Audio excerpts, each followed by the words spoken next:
I learned that even though I had a lot of self-doubt, I was smarter than most of these wealthy people about investing, and I had to remind myself that. I was like, because sometimes I would be nervous to speak up or to tell them, hey, that's a bad idea. And because they were successful, they made lots of money, they had lots of money, but I realized no, but they're not every day in the investment markets like I am. And so I needed to have more confidence to say, guess what? This is why you should not do that.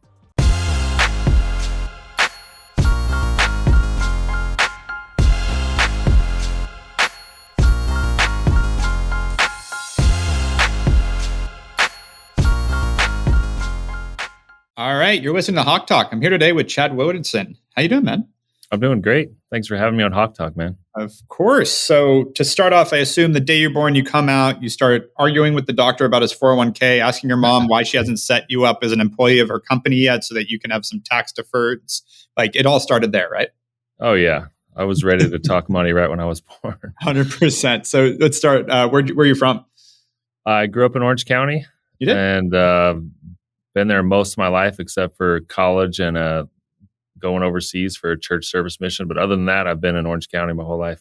Awesome. And so tell me about your upbringing. Were your parents big financial people, business people, or like what was that? Yeah, so I'm the oldest of four kids. My dad was originally an accountant. He was in tax. My grandpa was an OB. He was a doctor in Beverly Hills, went to Beverly Hills High School. My dad grew up mostly in Long Beach and then went into accounting and eventually became like a CFO controller and then eventually a CEO of an egg company. Like they sold eggs, all the eggs in Costco and all the eggs in... I don't know which egg with the OBGYN grandfather. I didn't know which eggs we were talking about. Yeah, that's right. Both in eggs in a different way. Yeah.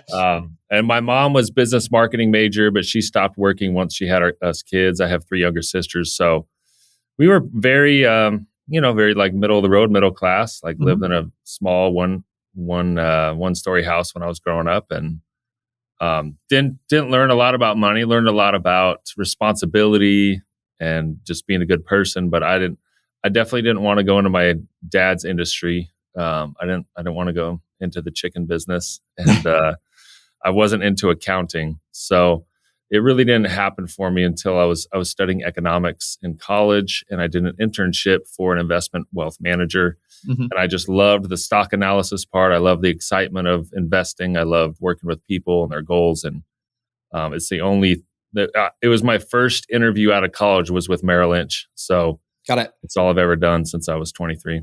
Awesome. And so growing up, like before, like you obviously picked economics.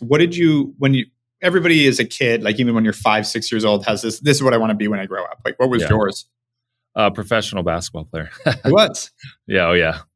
Basketball is still my thing. I love basketball. So love it. And so when did that start? No, I grew up in the 80s. So I was born in January of 79. So in 1985, 86, I started watching Michael Jordan as a kid and just became obsessed with Jordan. And so pretty much anything he did, I wanted to be like Mike. Yeah. Nice. And so like how did you play a lot? Middle school, high school, all that too? Yeah. I played in high school, did not play in college. Okay. Decided, I'm not going to be a professional. I'm not that good. I'm good as far as like an elite high school player. And that was about it.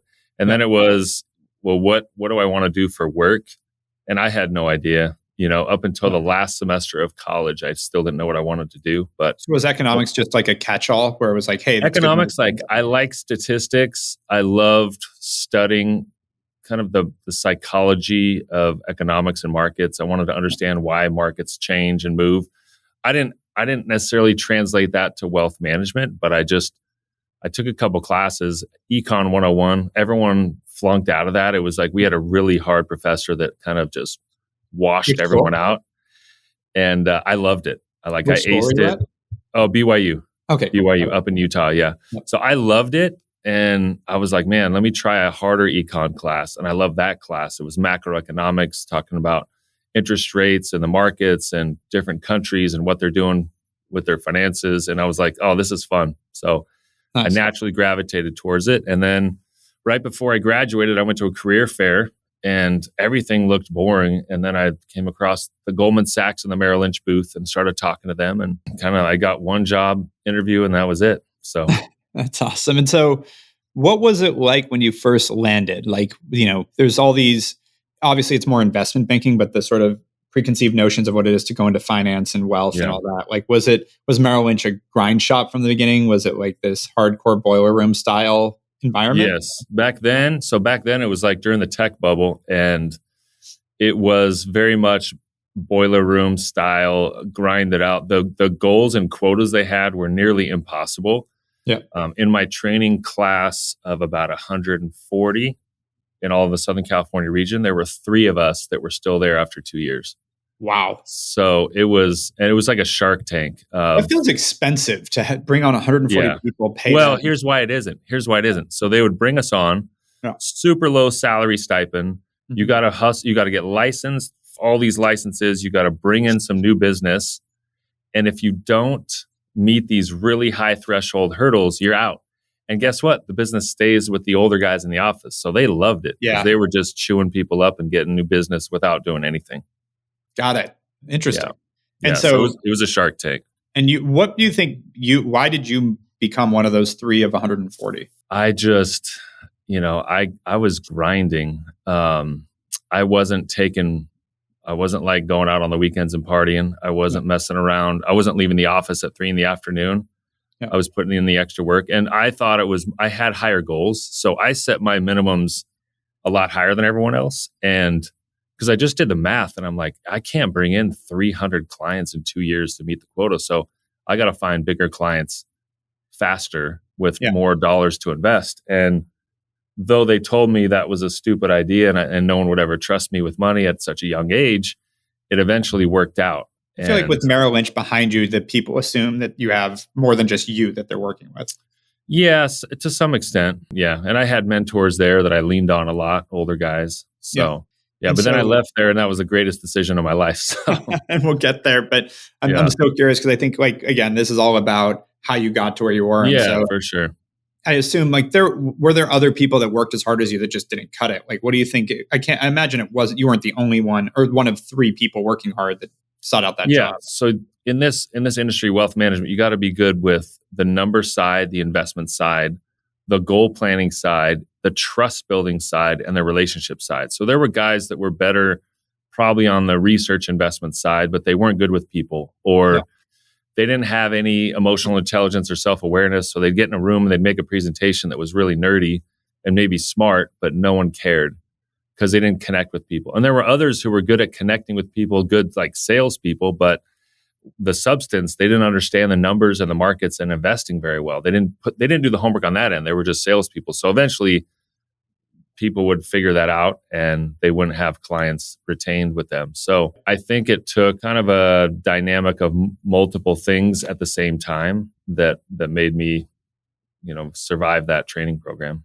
And were there some I'm sure there were, but would love to hear some learnings in terms of like, I tried to go this aggressive and didn't. Like, what did you learn through that process about yourself that you had to work on? Like, there's probably I learned that even though I had a lot of self-doubt, I was smarter than most of these wealthy people about investing, and I had to remind myself that. I was like, because sometimes I would be nervous to speak up or to tell them, hey, that's a bad idea. And because they were successful, they made lots of money, they had lots of money, but I realized no, but they're not every day in the investment markets like I am. And so I needed to have more confidence to say, guess what? This is why you should not do that. Yeah. And when I started doing that and speaking up more, people respected me more. Yeah. And I've always, because we have our venture fund, we always laugh. It's a really interesting sell to be like, I know you're way richer than I am, but trust me, I can manage your money better. Yes. And that's that's always been the case. Even if it's a portion. But okay. So how long were you at Merrill Lynch? I was there for 9 years. Oh, okay. So you said getting out of there was the best thing, but you stuck it out for a while. I was there for a while. Yeah. It didn't really, I probably would still be there. I would have been there 45 years if the Great Recession would have happened. Great Recession happened. Stock price went from $105 to $3. Lost me a ton of money. And did you have a lot of stock in ML? Yeah, they made us put a big portion of our compensation into their stock. Like earned money, not bonuses, like earned money. They forced us, which was great when the stock was going up. But then when the stock went down 95%, it wasn't so great, which turned into a bunch of lawsuits and all kinds of class action issues. But the big issue was Bank of America bought Merrill Lynch on September 15th. I think it was 2008. Pretty sure it was So right 2008, away, 2009. you guys. Yeah. So were you one of the ones that like you almost went under and got scooped up? Yes. At the very last minute, Merrill Lynch Yeah. got rescued on a Saturday night with the Yeah. Fed in New York City. And at first, things didn't change much, but then it really changed. And it became like a bank first culture instead of a client first culture. It used to be really entrepreneurial. If the client wanted something, we would say yes, and then we'd go back to the boardroom and figure it out. It quickly became, what does the bank want? What does the bank need? How can we push credit cards and mortgages on people? And I was like, this is not why I signed up for this career. Yeah. And it became just unbearable. And so I left. I felt like I was working at the financial DMV. Yeah. That's what it felt massive, like. Yeah. And especially with the regulations that came in right after that too. Yeah, it was nuts. Yeah. So you just left on your own, went off and put up your shingle? Yeah, pretty much Jerry Maguire. Monday morning, took one of my assistants and a brand new trainee and just grabbed my boxes and left on a Monday morning. That was it. Wow. Gave it all up. I had raised $330 million at the time, and I was doing really well. I was making over 7 figures as a 28-year-old, and I got offers from Goldman Sachs and Morgan Stanley and UBS. They were offering at that time about $3 to $5 million cash up front for me to just transfer. Wow! And I just felt like I'd be still a prisoner, just changing prison suits. And so I opted to take nothing, started all over from zero, set up my own business, and started the grind from scratch again. I was going to ask, so in those 9 years at Merrill, did you ever take your foot off the gas, or was it just like you worked like you did the first 2 years for the next 7? I worked smarter. I still worked hard, but I didn't put in the crazy hours, but I worked a lot smarter, and I built a reputation up. So I had some leverage to not have to go door to door and market my seminars and lunch events and things like that. Got it. And so, so when you stepped out, you start your own thing. How do you get clients? What's the process? Man, it was, I had a good newsletter size by that time. And so I was sharing a lot with the newsletter. I started getting active on LinkedIn in like 2011, 2012. I started joining business groups where I knew there were going to be people that were financially successful. And so I tried to just go from cold calling and cold mailers to just a more elevated networking approach. And so friends of friends, by that time also people my age, many friends I had created were starting to do well. And so that also helped. So, and you weren't allowed to take any of the business you had at the time? No. So we could, but I really didn't want a lot of those clients. A lot of them were older retirees. Yeah. Some of the entrepreneurs that I had found followed me maybe 6 months later. But yeah, when you leave, you have to give them a client list and say, these are the clients that I may solicit. And so it's totally, it's protocol.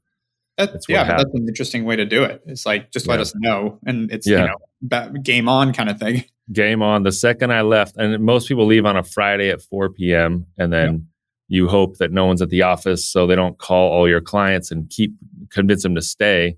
I left on a Monday at 9 a.m. just kind of like, I'm just going for it. Like, good luck, guys. And people were calling my clients, making up all kinds of lies about me and stuff. It was nasty, but What was it like when you first took that leap? I mean, you seem obviously like a hard worker, which I think drives a lot of confidence, but at the same time, like you had never actually run your own business. So no, I had no idea what I was doing with the business side. I had no idea. Like I was signing leases and I'm like, I don't know if this is a good idea, but I'm signing leases, buying like office furniture, setting up a payroll. I had never done any of that. Yeah. And it was like extra work because I'm used to just working for the clients and that stuff was taken care of. So it took me a good year to 2 years to really start getting it sorted out. And then, it took even longer to develop some business leadership skills in hiring and recruiting and firing people and stuff like that I had never done before. Yeah. And what was the vision? Was it like more driven by like, you just didn't want to be you were sick of the DMV, or was it like, I have a dream of building something different? Both. It was, at first it was like, I got to get out of here. Yeah. And then when I got out of there and I could like catch my breath, it was, I want to build a really cool firm that is centered around one type of client. And it was very clear to me, it was entrepreneurs who have a growth mindset. entrepreneurs who have a growth mindset, who have tax planning challenges, who have a family, who like to travel, who are active. Like it got more and more defined as time went on. And why that? Like you mentioned not wanting to take the retirees, but wanting the entrepreneurs. Like what was that reason? Because it's in this business, you like attract people who are like you. Uh-huh. And so I realized like, yeah, basically what I want is people I'd be friends with. Yeah. And people I have a lot in common with. So someone who is just retired and done earning, doesn't want to create anymore, and is just taking money out of their accounts, like that's not exciting to me. That's like for a bank to handle. Yep. But someone who has new ideas and wants strategy, proactive, Yep. like that to me was more exciting. Yep. No, it makes sense. I mean, it's also, I feel like you're going to, because it's you too, you have better insight because you're doing it for yourself, Correct. I assume. And so you're like, Correct. this is what I'm doing. Like you should do this too. You understand, the things that make that person tick versus, from my experience, because just being a little bit in the finance side that I am, my uncle, they'll call me about advice and I'm pretty much there. Again, they were talking about retired. I'm like, yeah, put it in like bonds and like high yield now. Like if your money makes a ton of money, it doesn't really do anything for you. You're living your lifestyle. If it loses, you're fucked. So like you're in preservation mode right now. Yeah, totally. And so it took you a couple of years to get that going. Tell me about the path of building this up. And that was 2008 that you did that, or 2009? So I did it. I left in 2011. Oh, okay. Got it. And so 2011 so you ground through the Great Recession. I did. Yeah. Stayed there, stuck it out. I naively believed that things wouldn't be that much different like they told us, but they ended up being very different. So eventually I was like, I got to get out of here. So on 11/11/11, superstitiously, I left. So. Nice. And so during that process, were you able to recover some of the stock in Merrill Lynch? Like, were you able to see it start to come back? Like, no.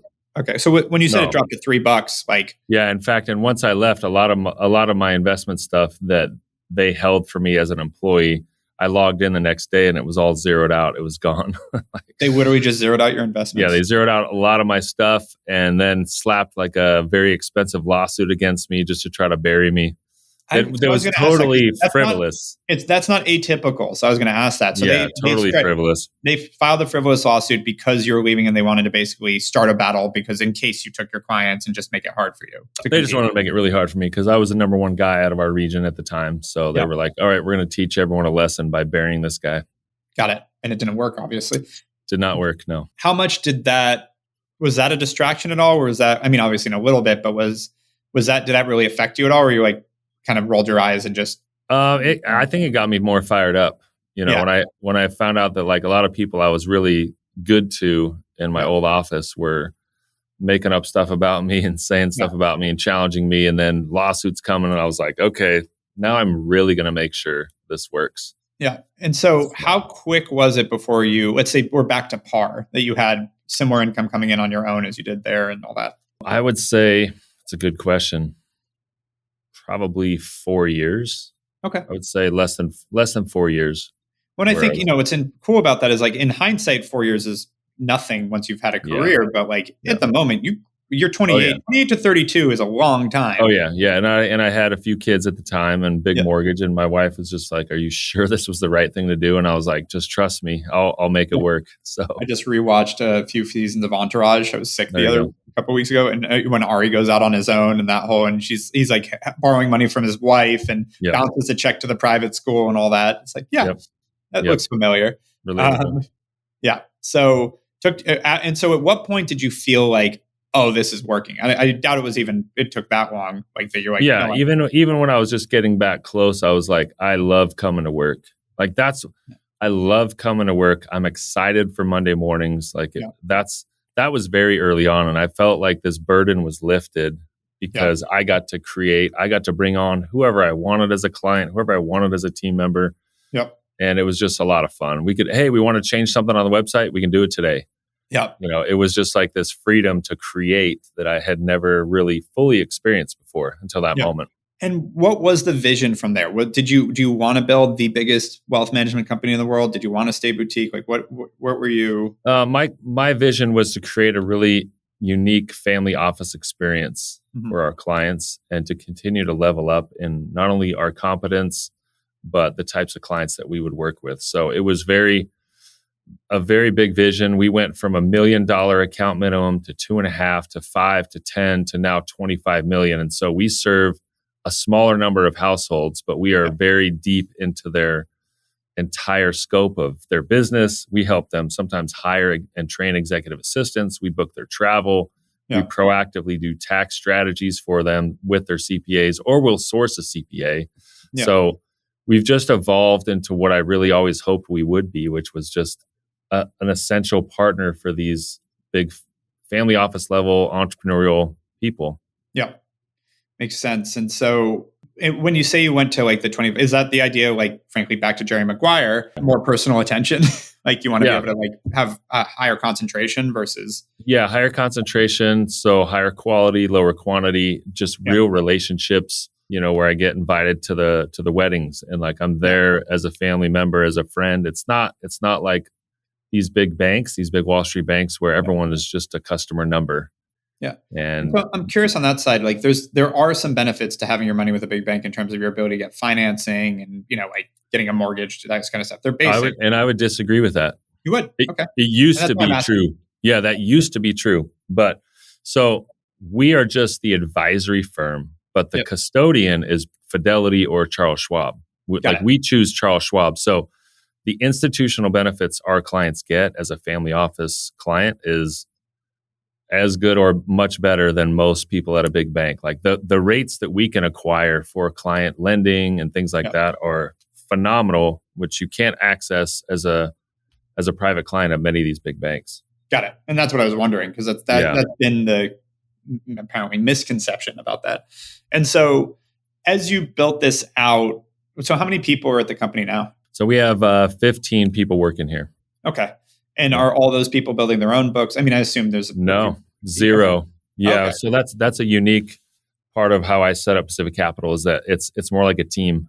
It's not a bunch of individual silos with their own clients, which is honestly how most of my friends in the industry have built it, is where they're recruiting advisors who have their own book of business, their own clients, and then they share resources in the back office. Well, I know it's a harder, longer route, but building our clientele and having a specialist in every area where everyone works for the same clients, that's what I envision, and that's what we built. So we have tax strategy specialists, we have insurance case design specialists, we have concierge and travel planning specialists, we have a service operations like wire transaction specialist. So everyone here only works for the clients that I bring in. Yeah, got it. Love that. And so a couple more questions for you. Number one, what's next? Like, how do you see this expanding? What is your vision for this? Yeah, our goal over the next 12 months is to bring in less than 10 clients that have accumulated over $400 million in assets to invest. So we're just moving our minimums up, moving our average client up, and developing the services that they want. So when they have a need, like the travel concierge is just a few years old. Mm-hmm. We had people asking me and our company for travel advice, like, hey, we want to take the family on a trip that has this, this, and this. What do you guys think? And eventually we said, let's create a process. And my wife is a luxury travel agent, so it worked out perfectly. So have you seen that? What's that jet company that's doing all the Instagram videos, TikTok? Amalfi. Have you seen the Amalfi? Oh, yeah. Uh-huh. That guy does such a good job on that stuff. Yeah, that's awesome. But that's what this reminds me of, is like, I need this. I need my dog to be in a yellow Ferrari when we get there. Yeah. That's funny. Yeah, we don't go that crazy, but yeah. I mean, but we're helping out with stuff that we didn't used to help out with just because it's obviously a need that they want. Got it. And so the vision is just to basically be this partner to family offices and all the needs that are being underserved. That's right. Yeah. So the 25 to $250 million client is very much underserved. It's really expensive for them to set up their own family office. Yep. But they definitely shouldn't be working with someone who's used to managing $500,000 account IRAs, right? Yep. So there's kind of this niche market, and we've basically put our flag in the ground and said, this is who we serve best. I've gotten referred to professional athletes, and I love the NBA, and I've declined them because I was just honest. And I said, as much as I would love to break into the NBA scene, I've worked with a couple guys. We're not going to be the best there, but if you're an entrepreneur, I believe we're going to be the best for you. So, and why is that? Is that because you know how to complement their risky day to Yeah, day with? we know exactly what they go through. Yeah. My last book, Wealth Wired Differently, talks about the financial language barrier between entrepreneurs and financial people. There's a complete disconnect. They don't feel like they're getting the right kind of advice, and it's because most of the wealth managers out there are not entrepreneurs. They work at a big bank, Yep. so they don't understand how your brain works. They don't understand your creativity. In fact, most of the time, they're blocking what you want to do and telling you why it's a bad idea. Yeah. And so I just understand that brain because I have that brain as an entrepreneur myself. So we speak the same language to our entrepreneurial clients. Yep. Makes sense. And so last question for you. You obviously, took the leap here, achieved greatness, and were a top performer when you weren't on your own. What's one piece of advice you either did get or wish you got that helped you get to where you are? I'd say a couple things for advice. The very first thing of advice I got when I went into this industry was from this attorney in Newport Beach, who was my friend's dad. And he said, just remember, if you always take care of the clients, they will always take care of you. And he said, I've known a lot of wealth manager guys who looked out for themselves first. And he said, if you just commit to always being upfront with your clients, over time, it's going to pay off. And I found that that's been true. We get a lot of referrals and friends that I talk to that I just am very open and blunt about what I think, but I'm always going to tell the truth. And whether someone's a client or not, I still want to just give them my true opinion. And rather than kind of protect the industry or make things seem complicated and look out for myself, I think putting them first as a fiduciary has always been important to me. Love that. And you said there was one more. Yeah, the other one I said was when I was leaving, I had a friend who was a very successful entrepreneur, and he said, if you're willing to just put in the work and persist over time, eventually you will succeed. He said you might not be profitable in 6 months. Yeah. It might take 2 years, it might take 5 years, but if you just keep going for it and keep persisting, you're going to push past those hurdles that most people give up on. Yeah. Amen. We always talk about there's businesses, because we work with so many small businesses and medium businesses. They fail for 2 reasons. They get underwater financially or they give up. That's it. Yeah, there you go. That's And it. so don't get underwater financially and don't give up. That's it. It's that easy. Exactly. Awesome. Well, Chad, this has been amazing. Thank you so much for coming on HawkeTalk. Thanks for having me on. Thanks, Eric.